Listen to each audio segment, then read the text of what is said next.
How to set up Google Drive in Windows. Hello everybody, welcome back to our channel. Today in this video we'll guide you through how you can set up Google Drive on Windows. So let's go on with the process easily without any further delay. But before that, don't forget to hit the like, share and subscribe icon. So let's begin.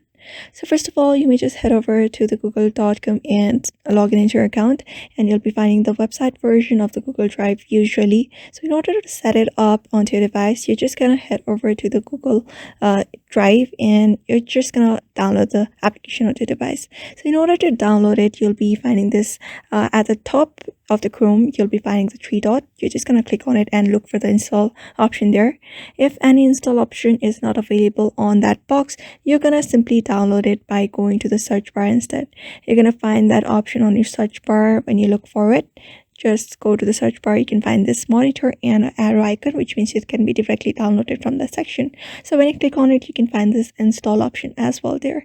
So click on it and wait for the installation to be completed. It is very easy. It just takes few seconds and it will be directly downloaded onto your desktop page icon. So you can find the drive there. Just locate the drive and open it up, and you may just log in using your Google account, and you may just go on with the process of locating and adding it into your Google account.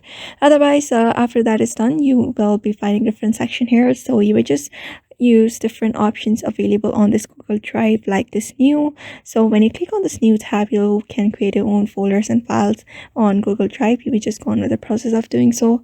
And there are also different options available here. You can find upload, folder upload, and different options available here. So you may just choose those options in order to use the drive. So that's how you basically set up your drives on your Windows, by following the steps. So follow the steps in order to set it up. So I hope this video was helpful to you, and thank you for watching this video.